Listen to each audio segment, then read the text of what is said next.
And no, I don't think I could take that.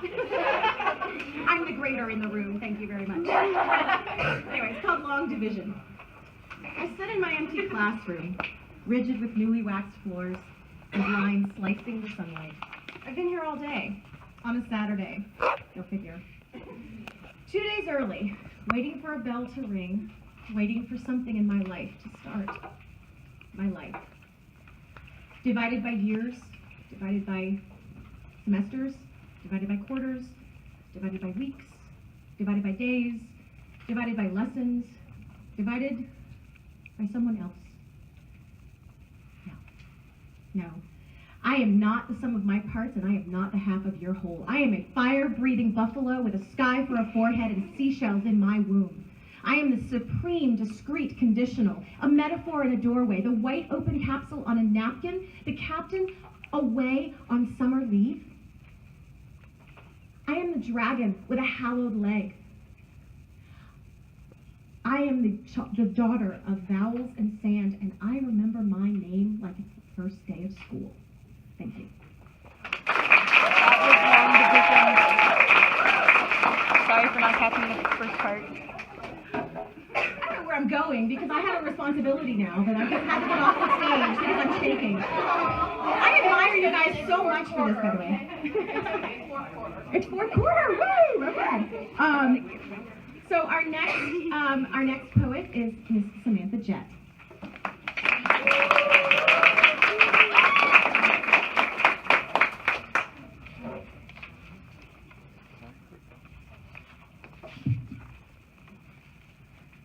Hi, before I start, I just want to say that this poem was partially inspired by Lily's poem over there. So, yeah. Hi, I'm Sam, and I am many things. I'm fat. I'm poor. I am not pretty. I am sad. I am alone. I am nothing. I'm worthless, a mistake, a waste of space, or so I'm told. Every single day, everywhere I go, it's there, and it's telling me all these things, the voice of depression, and it sucks, and it's demanding, and sometimes I listen, but I know it's not true. I know it's not right. I know I am so much more. True, I'm fat, but that doesn't mean I'm not healthy. True, I'm not pretty. I'm beautiful. I am poor, but why should I let that limit me? I'm sad, but I'm also happy. I'm alone right now, but I will not always be this way. I am something. I am worthy. I'm not a mistake. I'm a blessing. I have faults. God knows I have flaws. But I'm human, so why should I let these half-truths define me?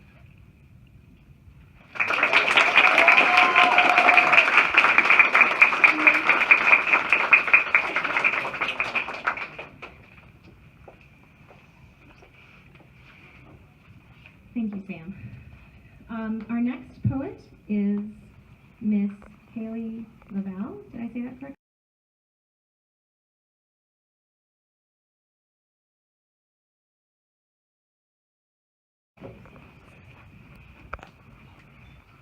Okay, perfect.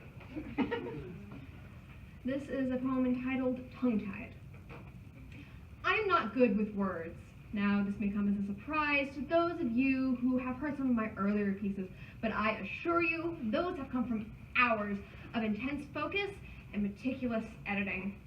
I'd say talk with me for 15 minutes if you don't believe me, but then you'd have to navigate 15 minutes of forgetting even the most basic of words, or slurring two words into a new unintelligible one, or talking so slow that a snail could pass my sentences, because I know if I talk any faster, my tongue will trip on the laces of its running shoes before the starting pistol even has a chance to fire its blanks. Combine these ingredients, let them sizzle, sprinkle a few uhs and ums, and you have a standard conversation with me.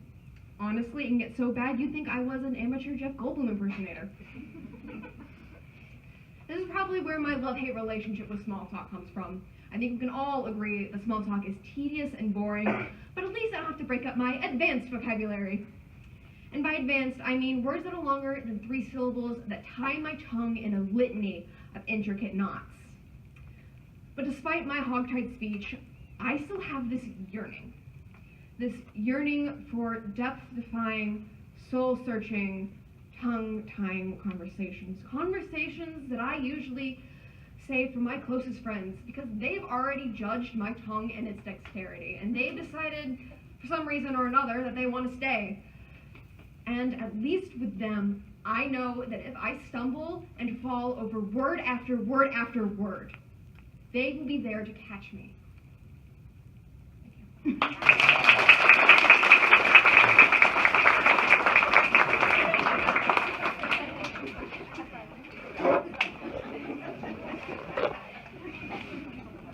I'm moving really slow to give our judges a little bit of time to digest all of this between. So, yeah, I don't have any jokes or anything to kind of break up the time. So I'll just talk really slow. I kind of related to that last one a little bit, just because sometimes I do that. I talk very fast and then I can't understand myself. All right, so number 12 is Miss Camille Aguilar.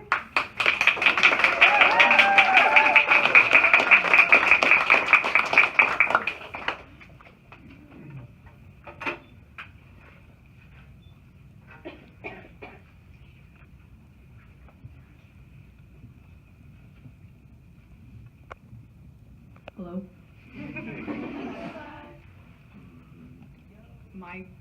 My poem is titled "This Beautiful World," and yeah.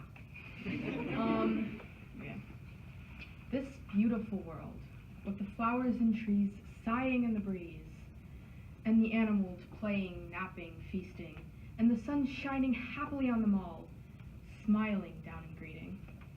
Oh, this wonderful world, with the miracle of sight and sound and taste and touch, where loving and laughing is found, where a building can rise to touch the stars, but can also come crashing down. Oh, this painful world, where war and famine are no longer only a distant thought, where people feel the wave that pain and anger has swept, where tears cascade like a flowing waterfall over misery and fear until we are numb to the sounds of death. Oh, this terrifying world, with its dark alleys and hidden shadows and monsters that stand protected in the light, where a loved one can disappear in the blink of an eye with nay a whisper of warning in sight. Oh, this strange world, where love and hate coexist, where the dark and the light mix to make the paradoxes of life, where the loss of one life is too much to bear, but 1,000,000 is just a number, and all that matters is our own strife. Oh, this beautiful monster that we've forged, assembling it piece by piece, warping it to fit our own desires, building it over the centuries. Oh, this cruel, crooked world that we've created. This is just our way of life, the paradise that we've desecrated.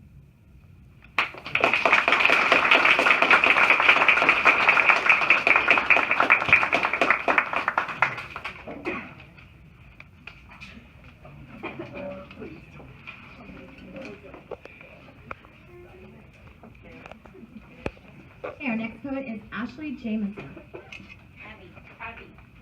Abby.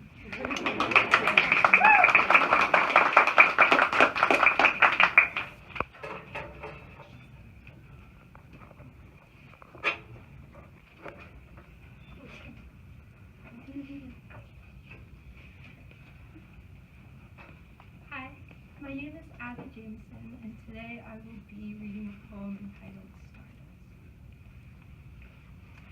When I was a young girl, my mom placed me in my garden and told me of the stars I held in my eyes in a world that was mine for the taking. For years I kept these stars close to my heart, shining through bright eyelids hooded with a naive vulnerability. My first star left me in 4th grade, when the boys on the playground sneered with snickering eyes that they'd come up with a list of 100 reasons why it was weird. why no one wanted to be my friend. I started digging the hole in my garden that day, because that day I was so destroyed that I vowed I would never do something to make anyone think I was weird again.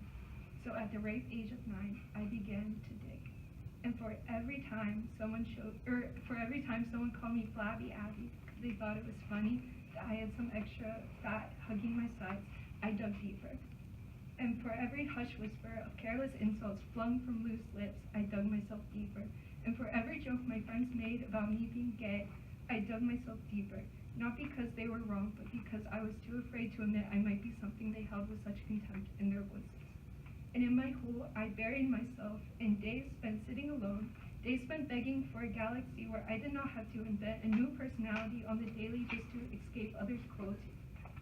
And with glassy eyes and stifled cries, I began to fictionalize a new me. By 7th grade, I told my mom, with bitter stardust running down my cheeks, I was too tired to live in a world where the bright dreams of space that once brimmed over my eyes had instead been replaced with their dark, vacuous reality. My mom stared into the blank eyes that she had once filled with visions of expansive galaxies and told me to just get over it. And I placed the final nail in my coffin, because how could she not understand that I was incapable of just getting over it when I had already buried myself in 6 feet of deception and unhappiness? How could she not see that the stars I once loved still tease me when I sneak a peek through the dirt, glittering above my head with their dark unattainability? Because what grows in the gardens of little girls is rooted in kindness, obeyability. The love we supply blooms, flowers that dance and reach up to the sky, where stars with their bright suspiciousness fill their gardens with the love that they deserve, and whispers of a braver, kinder tomorrow.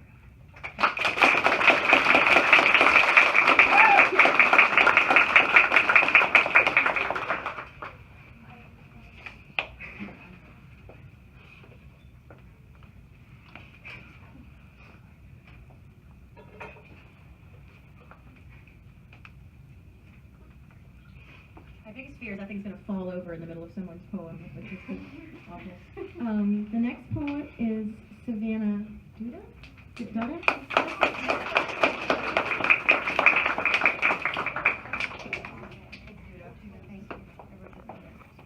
wasn't sure.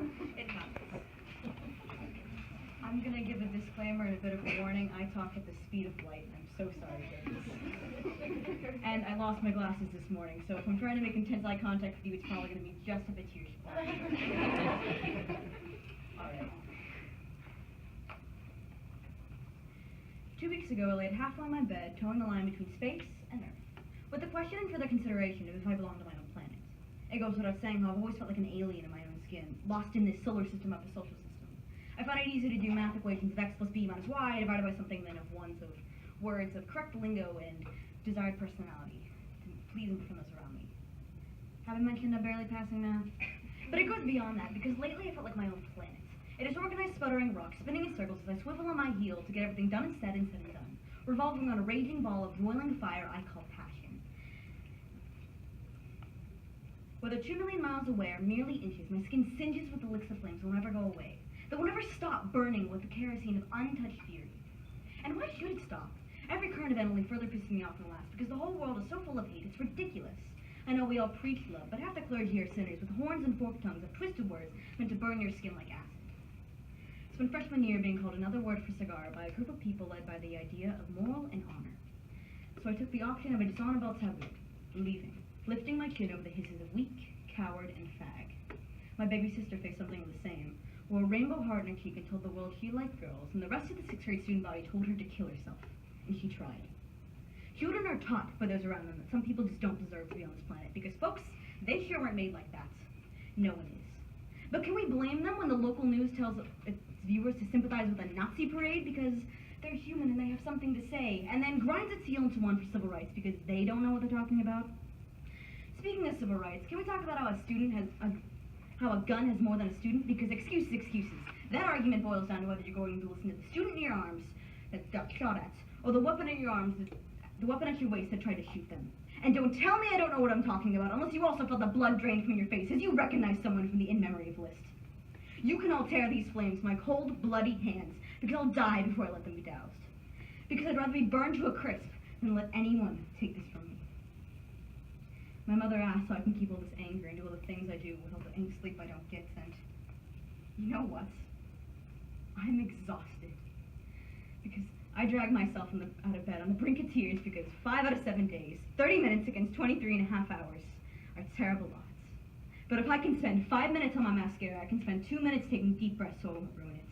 And I know I'm whipping through topics with every click of my tongue, but I have 3 minutes to express every thought stuck through from my mouth, and I'm going to say a word of each. And even if it's by obligation or moral support, maybe someone is actually listening to these. Maybe the sparks I spit and the embers of my words will catch fire in someone else. Let them actually listen to the roars that sets the world aflame, because that's what we are. They call us snowflakes, but we're matches, waiting for the right strike to set us off. I'm not the only fire burning. The whole world is changing, and we're leading the charge. A generation, an inferno of fury and passion. If you're not angry, you're not paying attention. If you're not tired, you're wrong. Toe the line, get angry, and light it up. I'm burning and I won't stop now. Will you? Okay.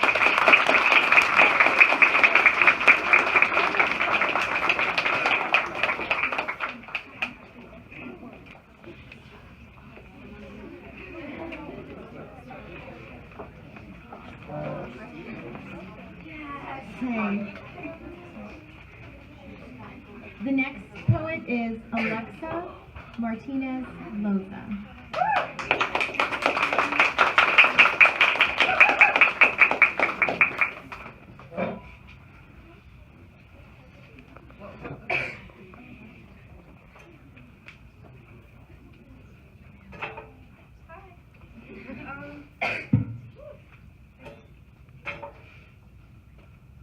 Bear with me.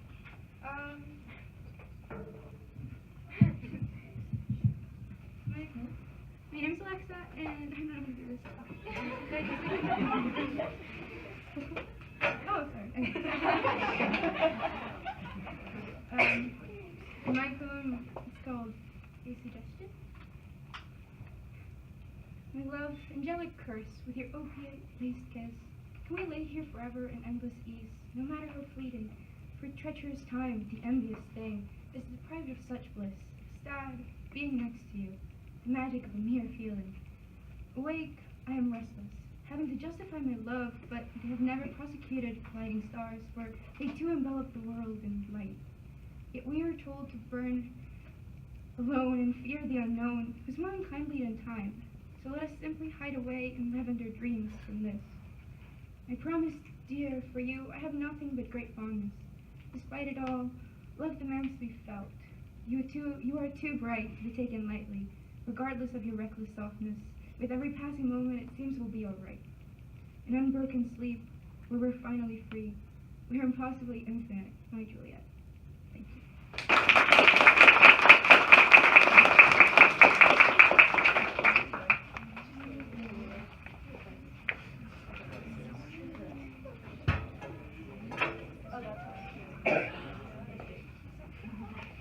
Thank you, Alexa. The next poet is Jocelyn Granis.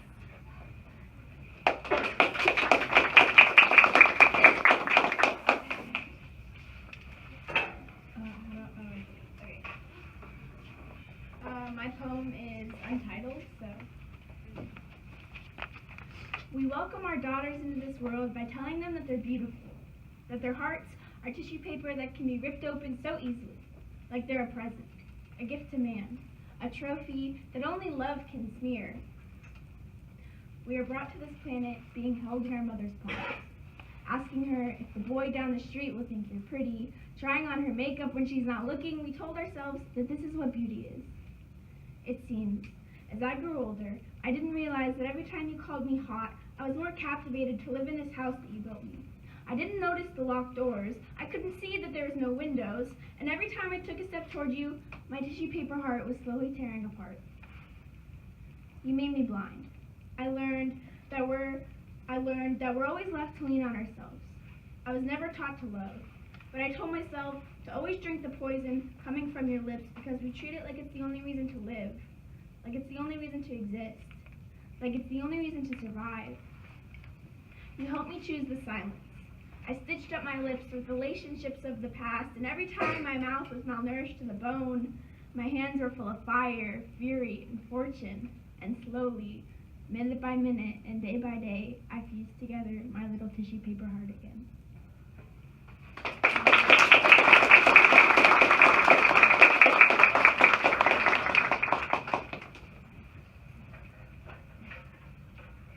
Lefty loosey, righty tighty, is that how it's going? Yeah. Which is the right, which is the left? Not right. All right. There we go. Yeah. Thank you very much, Jocelyn. I believe this is our last performance, our last poet, but it's actually a poetry duo, correct? So it is Bryce McClure and Mallory Pace. Is that correct?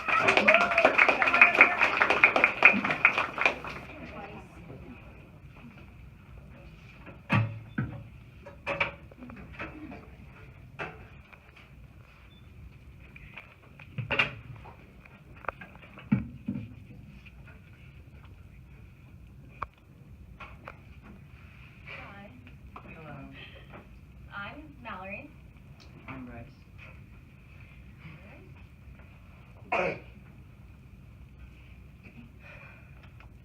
At one, home is where the heart is, and the heart is found within the home. 2, 3, 4. I play on the playground. Daddy pushes me on the swings. His arms are spread as wide as the universe. He will always be there to catch me. 5, my sister teaches me how to ride a bike because mommy is too tired. 6, Mommy reads me bedtime stories because Daddy's on his business trips. 7, raised voices and slammed doors became background music to my home. I thought this was normal. 8, Mommy gets groceries while Daddy packs a suitcase. He says he's not going to be home for a while. 8, Mommy cries. 9, we moved to a house that I will never call my home. 9, I made a friend. 10, why can't my parents love each other? 10, why can't my parents love each other? 11, why can't my parents just love each other? 12, Mom stays cocooned inside her room and the word divorce is chased down her throat by a bottle of vodka. 13, billions of light years stood between my dad and I. He distanced himself so far, I forgot how wide his arms were, and the universe has never seemed so small. 14, I watched the light from my mother's eyes dim until the twinkling stars in her smile became nothing more than cloudy nights. Every idea I had about the love shared between two parents became white lies and fibs I was told to never tell.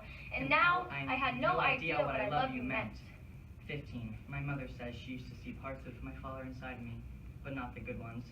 The anger has taken over her tongue, and I believe that when my father left, so did all of the lovely things about her. 16, I realized. 16, I realized. 16, I realized how easy it is to unlove someone and how hard it is to keep love together.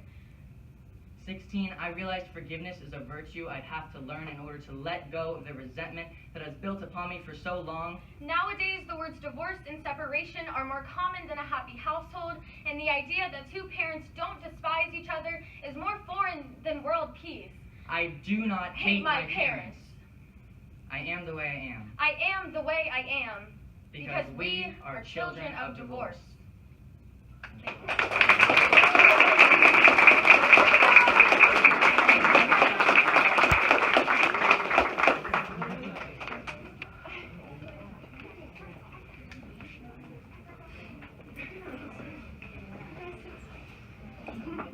I don't even know what to say at this point, but thank you guys so very much for inspiring me and everybody in this room.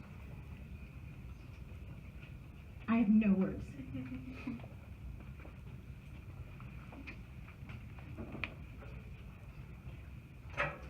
I have, I'm feeling very emotional right now.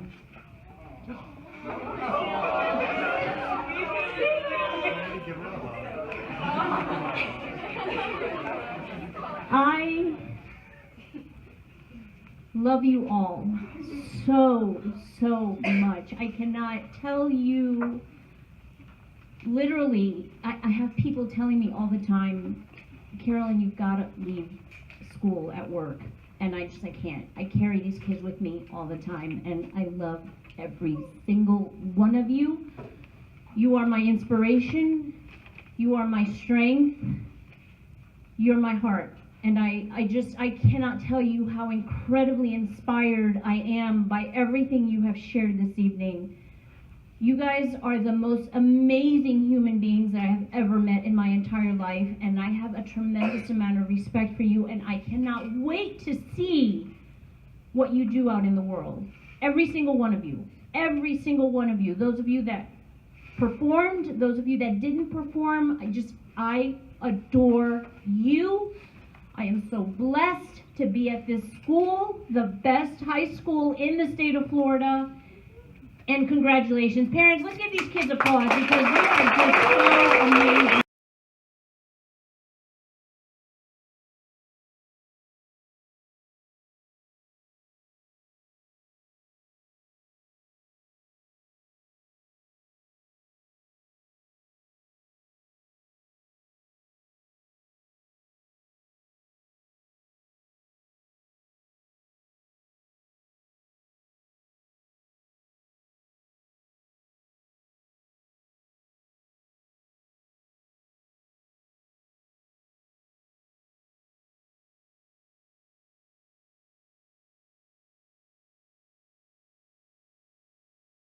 Thank you.